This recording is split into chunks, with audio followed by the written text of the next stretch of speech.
Good morning students. आगे की video में हमने देखा स्वरों के बारे में। स्वर किसे कहते हैं, जैसे जिन वर्णों का उच्चारण करते समय वायु बिना किसी रुकावट से मुख से बाहर आती है, जैसे कि कुछ एक शब्दों का हम इस्तेमाल करते हैं तो बिना किसी समस्या के वो मुख से बाहर आती है शब्द ध्वनियाँ, उसे क्या कहते हैं? स्वर कहते हैं। स्वर के 11 प्रकार होते हैं। स्वर के भेद 2 प्रकार के होते हैं, ह्रस्व स्वर और दीर्घ स्वर। उसमें भी यहाँ पे देखा जाए तो ह्रस्व स्वर किसे कहते हैं, जैसे कि कुछ एक शब्दों का उच्चारण करते हुए कम समय लगता है, और दीर्घ स्वर यानी जिन शब्दों का उच्चारण करते हुए ज़्यादा समय, दुगना यानी ज़्यादा समय लगता है, उसको दीर्घ स्वर कहते हैं। अब इसके बाद हमारा जो लेसन है, टॉपिक है, वो किसके ऊपर है? व्यंजन के ऊपर। तो व्यंजन किसे कहते हैं वो देख लेते हैं। जिन ध्वनियों का उच्चारण करने में फेफड़ों से निकलकर आने वाली वायु मुख से किसी न किसी स्थान पर रुककर बाहर आती है, उन्हें व्यंजन कहते हैं। तो यहाँ पे व्यंजन किसे कहते हैं बच्चों की, जैसे कि कुछ एक ध्वनियाँ ऐसी होती है कि जो फेफड़ों से निकलने वाली हवा, और ये हवा मतलब हमारे होठ के द्वारा, हमारे तालू के द्वारा, हमारे जिह्वा के साथ टकराकर बाहर आती है कंठ के द्वारा, तो उसको क्या कहते हैं हम लोग यहाँ पे? व्यंजन। व्यंजन किसे कहते हैं? तो व्यंजन की परिभाषा मैंने आपको बताई कि जिन ध्वनियों का उच्चारण करते हैं तो फेफड़ों से कुछ एक हवा बाहर निकल कर आती है और मुख से किसी न किसी स्थान पर वो टकराकर फिर बाहर आती है, उसको व्यंजन कहते हैं। अब व्यंजन के भेद। व्यंजन के 2 भेद होते हैं, आधार प्रयत्न के आधार पर। एक है प्रयत्न के आधार पर और दूसरा है श्वास के मात्राओं के आधार पर। प्रयत्न के आधार पर, तो प्रयत्न के आधार पे व्यंजन के भेद वो देखते हैं पहले।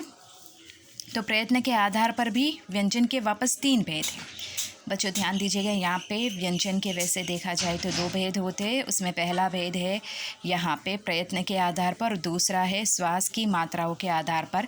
तो सबसे पहले यहाँ पे हम लोग देखेंगे प्रयत्न के आधार पर व्यंजन के भेद। तो प्रयत्न के आधार पर व्यंजन के जो भेद है उसमें भी 3 प्रकार हैं। पहला है स्पर्श व्यंजन, दूसरा है अंतस्थ व्यंजन और तीसरा है ऊष्मा व्यंजन। ठीक है, तो उसमें सबसे पहले हम लोग स्पर्श व्यंजन। स्पर्श व्यंजन किसे कहते हैं वो देख लेते हैं। जिन व्यंजनों का उच्चारण करते समय वायु मुख से किसी भाग से स्पर्श करती हुई बाहर आती है, उसको क्या कहते हैं? स्पर्श व्यंजन। बच्चों वापस एक बार ध्यान दीजिएगा, स्पर्श व्यंजन किसे कहते हैं? जिन व्यंजनों का उच्चारण करते समय वायु मुख के किसी भाग से स्पर्श करती हुई बाहर आती है। जैसे कि कुछ एक शब्दों का उच्चारण हम करते हैं तो उन शब्दों का उच्चारण करते हुए जो हवा होती है वो मुख के किसी न किसी हिस्से से टकराकर बाहर आती, उसको क्या कहते हैं? स्पर्श व्यंजन। ये स्पर्श व्यंजन कौन कौन से हैं वो देखते हैं।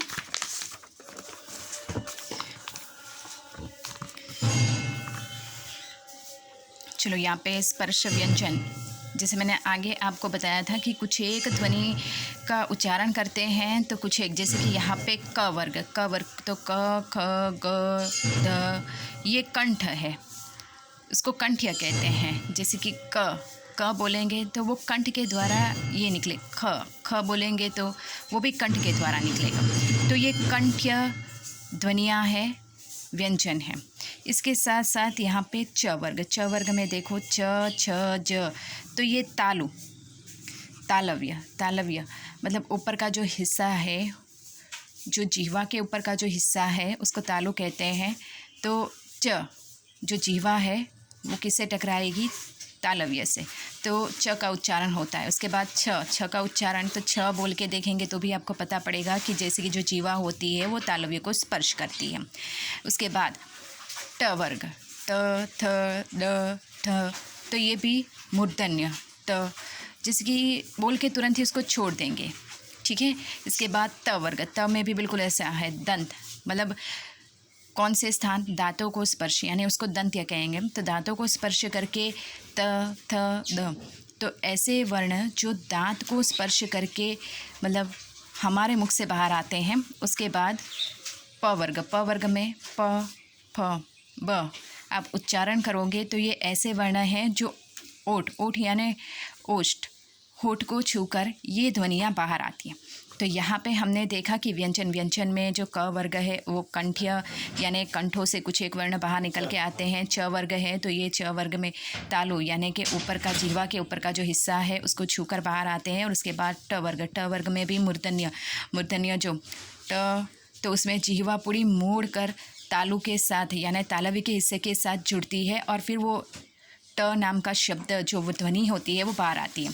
उसके बाद त वर्ग में जितने भी वर्ण है ये वर्ण दांतों से बोले जाते हैं। प वर्ग में जितने भी वर्ण है वो सब ओष्ठ यानी होठों के माध्यम से बोले जाते हैं। ठीक है, अब यहाँ से थोड़ा आगे, जैसे हमने प्रयत्न के आधार पे हम लोग व्यंजन के हिस्से देख रहे थे, तो उसमें दूसरा हिस्सा एक हमने देखा स्पर्श के आधार पे। उसके बाद अंत्यस्य किसे कहते हैं? जिन व्यंजनों की स्थिति स्वर और व्यंजन के बीच की होती है उन्हें अंत्यस्य व्यंजन कहते हैं। वापस एक बार बच्चों, जिन व्यंजनों की स्थिति स्वर और व्यंजनों के बीच की होती है।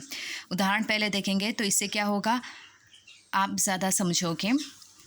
जैसे कि यहाँ पे कौन कौन से है अंत्यस्य व्यंजन वो देखते हैं। य, देखो यहाँ पे लिखा हुआ है य, उसके बाद र, ल और व।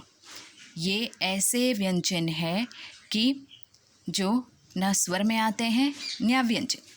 देखो यहाँ पे व्यंजनों की स्थिति स्वर और व्यंजन के बीच की होती है, जो स्वर में भी गिने जाते हैं और व्यंजनों के बीच की स्थिति में भी गिने जाते हैं। जैसे कि यहाँ ऊपर हमने ये स्पर्श में देखा ना, देखो यहाँ पे आपको कहीं पे भी आपको ये य, र, ल, व व्यंजन दिखाई दे रहे हैं? नहीं। क्यों? क्योंकि ये अंत्यस्य व्यंजन है जो स्वरों के बीच में और व्यंजनों की स्थितियों के बीच में आते हैं, उसको अंत्यस्य व्यंजन कहते हैं। इनके उच्चारण में स्पर्श बहुत कम होता है, इसलिए ये कुछ कुछ स्वर से लगते हैं। देखा क्यों ये अंत्यस्थ व्यंजन में आते हैं? क्योंकि इनका उच्चारण करते हैं तो इनका उच्चारण करते हुए समय बहुत ही कम लगता है, इसके लिए ये अंत्यस्थ व्यंजन में आते हैं। उसके बाद यहाँ पे उसका तीसरा हिस्सा है ऊष्म व्यंजन। ऊष्म व्यंजन किसे कहते हैं? जिन ऊष्म यानी गर्म, जिन वर्णों का उच्चारण करते समय वायु मुख से टकराकर गर्मी से उत्पन्न होती है उन्हें ऊष्म व्यंजन कहते हैं। बिल्कुल सही बात है, ऊष्म यानी गर्म। जिस शब्दों का वर्णों का उच्चारण करते हैं तो वायु मुख से टकराकर जिससे गर्म हवा जैसी बाहर आती है, तो ऐसे कुछ एक शब्द है कि जो गर्म वायु के रूप में, अर्थात यहाँ पे जिसे मुख से टकराकर गर्मी जैसे कि गर्म वायु के रूप में मुख से बाहर आते हैं, उसको ऊष्म व्यंजन कहते हैं। ये चार है, स, क्ष, स और ह। देखो यहाँ पे ऊष्म व्यंजन के चार प्रकार है, श, क्ष, स और ह। ठीक है, अब इसका दूसरा हिस्सा, जैसे हमने पहला देखा प्रयत्नों के आधार पर, दूसरा है श्वास की मात्राओं के आधार पर व्यंजन के भेद। प्रयत्न के आधार पर हमने 3 भेद देखे बच्चों। वापस एक बार मैं रिपीट करती हूँ। प्रयत्न के आधार पे हमने देखे 3 प्रकार। कौन कौन से? स्पर्श व्यंजन, ये रहे अंत्यस्य व्यंजन और ऊष्म व्यंजन।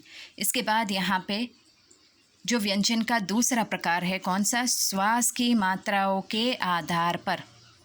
तो श्वास की मात्राओं के आधार पर यहाँ पे उसके प्रकार 2 ही है, अल्प प्राण व्यंजन और महाप्राण व्यंजन। ये इसके लिए ये स्वर व्यंजन मैं आपको इतने विस्तार से बता रही हूँ क्योंकि बोर्ड की परीक्षा में आपको ये 2 अंकों में पूछे जाएंगे। ठीक है, तो यहाँ पे अल्प व्यंजन किसे कहते हैं? जिन व्यंजनों का उच्चारण करने में कम श्वास की आवश्यकता पड़ती है उन्हें अल्प व्यंजन कहते हैं। ध्यान से सुनिएगा बच्चों, जिन व्यंजन यानी वर्णमाला के जो वर्ण होते हैं, ये वर्णों का उच्चारण करते हुए हमें श्वास बहुत ही कम श्वास की ज़रूरत पड़ती है, उस समय उसको क्या कहते हैं? अल्प प्राण व्यंजन। अब यहाँ पे स्पर्श व्यंजन के प्रत्येक वर्ग का पहला, तीसरा और 5वां व्यंजन अल्प प्राण होता है।